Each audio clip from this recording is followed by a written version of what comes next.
Budaya ada dalam genggaman kita, mengalir dalam kehidupan sehari-hari. Di negeri ini ada begitu banyak seni dan budaya, begitu banyak cerita yang diwariskan. Tapi tanpa kita sadari, genggaman itu pelan melemah satu persatu. Budaya itu mulai terlepas, yang dekat tergeser oleh yang terlihat lebih trendy dan lebih modern.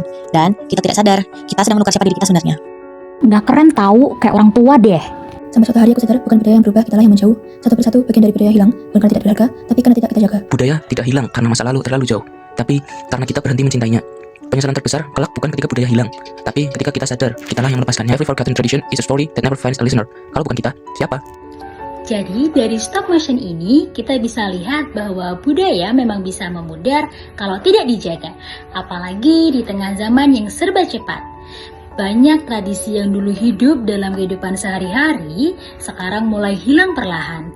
Tapi justru disitulah kita, terutama generasi muda, punya peran untuk ikut merawat, mengenalkan kembali, dan menyambungkan cerita yang hampir putus itu.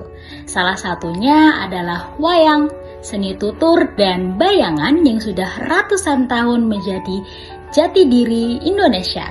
Wayang bukan cuma pertunjukan, tapi cara orang dulu menyampaikan nilai, humor, kritik, bahkan nasihat hidup.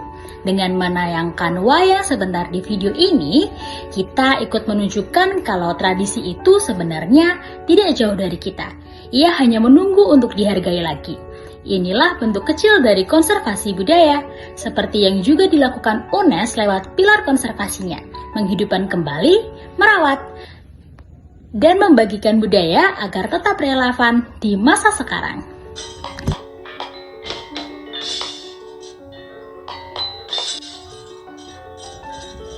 Wayang bukan cuma tontonan, tapi cermin kehidupan yang sudah menemani masyarakat Jawa berabad-abad. Di balik bayangan yang menarik itu ada nilai tentang keberanian, kejujuran, kesabaran, dan memilih jalan hidup yang benar. Dulu pertunjukan wayang jadi tempat orang belajar tentang moral, sejarah, sampai kritik sosial. Semua disampaikan lewat cerita yang halus tapi mengena. Sekarang ketika budaya makin tergerus zaman, wayang tetap bertahan karena ada orang yang mau merawatnya. Dalang, pengrawit, komunitas seni, mahasiswa, dan kampus yang memberi ruang. Salah satu bentuk upaya konservasi itu bisa kita lihat di Universitas Negeri Semarang melalui kegiatan seni tradisi, riset budaya, dan pengembangan wayang sebagai media edukasi. Menayangkan cuplikan wayang hari ini bukan sekedar nostalgia, tapi pengingat bahwa budaya itu hidup kalau kita peduli, kita rawat, dan kita teruskan. Mulai dari hal kecil, termasuk lewat karya seperti video ini.